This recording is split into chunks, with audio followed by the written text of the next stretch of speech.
vlogs and tutorial tungkol sa iba't ibang uri ng natural na product, local products and international products. Ano po mga products niya, kagaya ng perfume na local perfume, international perfume, mga shoes na local shoes na ginagawa dito sa Pilipinas, mga shoes na imported na ginagawa sa ibang bansa, mga wine na local wine dito sa Pilipinas na ginagawa, wine na ginagawa sa ibang bansa, mga imported na wine, at mga kape din, yung mga sabon na imported, mga sabon na local na ginagawa sa Pilipinas, mga inumin, mga soft drinks, yan yung mga binablogs ko. Kung bago lang po kayo dito sa channel ko, pwede po bang subscribe naman dyan and paki-likes po sa gusto po itong ginagawa ko, and paki-share na rin po sa mga friends niyo na gusto yung mga products ko na binablogs and tutorial. Bali, maraming salamat po sa mga subscriber po, new subscriber and new viewer. Maraming salamat po sa inyong support. Sana po rin yung supportahan yung channel ko para lalo pa po mag-grow. Ako nga po pa si I'm Bangaw TV. Bali, ang i-tutorial ko po and vlog sa araw ito sa inyo itong kape. Pasensya na kayo kasi nasira po yung mic ko na pang-vlogs. Hindi na siya gumagana yung wireless mic ko. Pasensya na kayo kung medyo mahina yung voice ko ngayon. Ito po yung pag-vlog ko kung gusto nyo ang Kopi ko Blanca. Kayo po ba ay mahilig sa kape? Bili na po kayo ng Kopi ko Blanca sa mga suking nyo tindahan, sa sari-sari store, sa mga groceries, kung nagtitinda kayo ng mga kape, isama ninyo ito sa pamilya ng mga Kopi ko Blanca. Sa panlasa ko po ay tamang-tama yung tabang niya, tama lang po yung tamis niya. Yan, yun po yung gusto ko sa kape. Hindi masyadong matamis, hindi masyadong matabang ang Kopi ko Blanca. Siya po ay Kopi ko Blanca creamy coffee mix. Ito po, creamy coffee mix. Then yung grams po niya ay 52 grams po siya. Ilagay lang niyo sa 1 cup na tubig kung gusto niyo mas masarap. Kung masyado niyo punuin yung tasa ng tubig, bowl lang para mas masarap sa inyong panglasa. Ito po yung Kopi ko Blanca ay meron po silang promo, ngunit yung promo natapos na. Napakadami pong naipon na yung sa Kopi ko Blanca, yung alam niyo yung urukan ko, iniipon ko yun, hindi ko pa natitix. Siguro mamaya pag out ko dito sa pag-vlog ko na ito, sa appos nila ito, may nanalo ka ng 5 pesos, 20, 50, yung iba nanalo na 1 million dito sa Kopi ko Blanca. Natapos na yung promo nila, kaya ito na yung binabalis ko ngayon. Yung, ito yung regular na Kopi ko Blanca nila. Ganito ang itsura niya, creamy coffee mix. Sa mga mahilig na kape, pwede kang pakidaan sa mga bahay ninyo o sa mga page ninyo, i-share nyo naman ninyo itong Kopi ko Blanca. Baka gusto ng mga friends ninyo nasa nito o subukan ninyo Kopi ko Blanca. Mabibili nito sa tindahan, regular price 16 na ngayon, sa iba 15, depende nga doon sa supplier, depende sa binibilihan. Pag medyo mura sa supplier, di 15. Pag medyo may dagdag yung presyo, 60 na. Yan yung regular price na ngayon ng Kopi ko Blanca. Okay? Ito nga po, tinimpla ko siya. Ininom ko kasi narinda ko ngayon sa aircon. Ito yung paborito kong kape. Kasi ang kape ko dati, iba yung brand, hindi natin babanggitin yung brand. Nung narasahan ko siya, ay para sa akin, the best siyang kape. Tapos ako nagtitinda ng mga kape, pinapautang ko doon sa trabaho namin ang kape, iba't ibang uri ng kape yung negosyo ko. Itong lahat ng uri ng kape binibenta ko. Isa na sa binibenta ko itong Kopi ko Blanca. Ito yung best seller ko doon sa company namin, ang Kopi ko Blanca. Best seller sa pag-utang, best seller sa bumibili. Kasi nga tama yung timpla niya, ang Kopi ko Blanca. Ito siya. Hindi na makita sa camera yan. Ay, sorry. Tapak mga samisa yan. Favorite ko ito Kopi ko Blanca kasi tama nga yung tamis niya saka yung tabang niya sa akin. Ayaw ko kasi masyado na matamis yung kape. Ayaw ko rin na sobrang tabang. Kopi ko Blanca, ito ay tingnan natin. Yes, sa Kopi ko Blanca ay creamy coffee mix. Kung kayo po ay may allergen, bawal sa inyo itong Kopi ko Blanca kasi nakalagay dito ay milk may milk siya. Ibig sabihin, pag may milk yung pagkain at allergy kayo, huwag kayong iinom o kakain ng ganito kasi may allergen, ganun po. Titingnan ninyo kung kayo halimbawa mga allergy, huwag lang kayong inom, huwag lang kayong kain ng kain. Ito nakalagay na nga dito, milk allergen information contains milk lutein. Ayan, basahin niyo sa likod. Ito po, ayan, ito, sa likod ba yan? Ayan,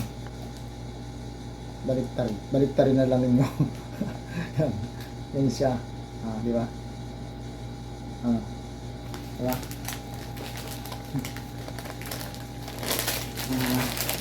Di ba nung yung unang natatandaan ko ng mga 90s na lahi namin talaga nagkakape. Yung nagkakape kami yung black coffee, tapos yung asukal niya yung asukal na mapula, yun lang. Kung ano sa amin, sa province, nagkakape kami, masaya na kami, tapos naulan-ulan, nagtutungits kami na hindi naman siya kwartahan. Para magkakapatid, marami kasi kami magkakapatid, subalit nung naglalaki na kami, may mga pamilya na bira na kami magkita-kila, yun yung favorite namin gawin, merinda, kape, saka yung nilaga na saging, saka at iba pa. Kaya napakasarap talaga nakapaglalong lalo sa province, habang nagkakape ka sa balcony o sa amin kasi sa province, nung nasa province pa ako, ay yung balcony, nasa kitang-kita mo umuulan, tapos may mga saging, langka, mga prutas, rambutan, lansones, buko, papaya, etc. Napakadami. Saka sarap na sarap magkape pag naulan, di ba? Oh. Ito yung subukan ninyo kung nasa province kayo, Kopi ko Blanca. Baka ulit-ulitin nyo ng papalilasahan ninyo siya. Mura lang yan, yung kape na to. 15 to 14 yung sa retail price niya, yung Kopi ko Blanca. Pero pag sa mga groceries, makakatipid kayo ng mga promo siya. Mga medyo mababa yung price niya. Pag sa grocery na malalaki, mga wholesaler, pwede mo pang itinda. Ito pantinda ko kasi ito. Kaya sa bandaan. Doble pa kinaabangan ko, binablog ko. Tapos in-endorse ko siya. Ang Kopi ko Blanca. Tapos pinataukan ko to. Tapos siyempre yung tubo, hindi na ako nagagastos ng napakadami sa kape. Nung wala pa akong tindang kape, ang laki ng ginagastos ko sa buwan sa kape. Siguro mga kulang-kulang 1,000. Sumalit nung nagkaroon na ako ng tindahan ng kape, pinapautan ko, baka 300 na lang yung gastos ko sa kape. Yan, di ba? Malaki na nasave ko. Ito, pag na-monetize yung channel ko, siyempre, triple yung pakinabang ko, na-monetize yung channel ko. Siyempre, sasahod ako pag na-monetize yung channel ko. Tapos, pinapautang ko pa. Tapos, yung tubo ko, yun yung, parang magle-less ba yung akin na gastos ng bawa 1,000 1 month, magiging 300 na lang. O, di ba, napakalaki ng save ko na. 700 times 20 years lang yun. So, laki na natipid ka, di ba? Ganun. Mindset, mga pare and mga mare, ganyan dapat. Sa mga kuya po dyan, yung mga drivers natin dyan, mga tax, lalo na yung mga taxi drivers, yung mga jeepney driver, mga bus driver. Napapansin ko, di ba, may mga kapihan yung mga bus. Pwede ka magkapihan pag tumatakbo. Yung sumakay ako nung pumunta ako ng province namin, nag-commute ako yung bus, pwede ka magkape. Meron lagay ng kape talaga, may table side, lagay mo na lang. Meron pang lagay ng mga mineral water para tumatakbo siya, pwede pang minom. Yung the best yung mga bus, mga high-tech na. May mga libre pang charging, diba? Habang nag-charge ka, kapit ka. Tapos, tingin-tingin ka dun sa labas. Wow, sarap ng buhay, diba? Sa mga taxi drivers, yung mga masisipag po natin dyan na araw-araw na kumakain, subukan nyo ang Kopi ko Blanca the best. Kung kayo naantok palagi, mahilig kayo kape, subukan nyo ang Kopi ko Blanca. Ganoon din po sa mga bus driver natin dyan na araw-araw na kumakain, yung mga driver, conductors, malalayo yung biyahe. Subukan po ninyo uminom ng Kopi ko Blanca. Ganoon din po sa mga sumasakay ng barko na mahilig sa kape. Ito po ang kape ninyo, pinundos ko na Kopi ko Blanca. Tamang-tama sa tamis, tama lang sa tabang. Sa mga construction worker na mahilig magkape, ito po, subukan niyo ang Kopi ko Blanca. Wala namang mawawala sa inyo kung susubukan niyo. Mura lang po yan. Nagsisigargo na nga kayo 10 pesos to 15 pesos. Ito dalawa na, dalawang kapehan pa. Magkano ang sigarilyo, di ba? 10 peso po, 12 pesos. Ito 15 or 16. o dalawang kape mo na, o, nakakatulong ka pa sa akin kasi pag na-monetize yung channel ko, gagawa ko ng foundation na pipili tayo na kung ano matutulungan natin. Example, halimbawa yung mga bata na yung iniwan ng magulang, ganun. O yung mga nanay na pinagbiyaan ng anak, di ba? Kawawa naman sila. Ay kung tayo magkaroon ng foundation, mag-monetize tayo, malaking tulong na ninyo. Kung bibili kayo ng mga ganitong in-endorse ko ng produkto, di ba? Okay? Yung lahat po na nagkakape dyan, pili po bang pakidaan sa inyo ito, try lang po ninyo ang kopi ko blanca, tama-tama siya.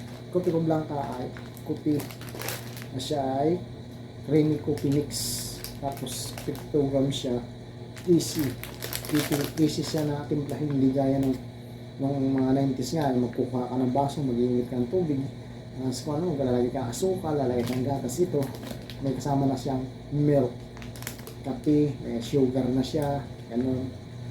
Yan. Okay? Sana po ay bumili na kayo nitong in-endorse ka Kopi ko Blanca para matulungan natin yung mga tuhan ba na kailangan at mamonetize natin yung channel na ito, di ba? Yung malaking tulong. Yung mga bata na iniiwan na gusto ko lang kung ako ay halimbawa ay papalari sa pagkuha ng YouTube channel na to. Itutulong ko doon sa mga bata na yung gusto mag-aral, ano gusto mag-engineer. Siyempre kung malaking kinikita natin dito, pwede rin pumunta doon, secret, di ba? Alam ko yung marami kong alam na ganyan. Kaya pinagdaanan ko yung lahat niya. Kaya tutulong din tayo sa ito natin kahit paano kapit na natin nakakaya. Okay? Thank you for watching Andong TV. Subscribe and like, share sa mga bago dito sa channel ko na nanonood. Mabuhay kayong lahat. Bye-bye.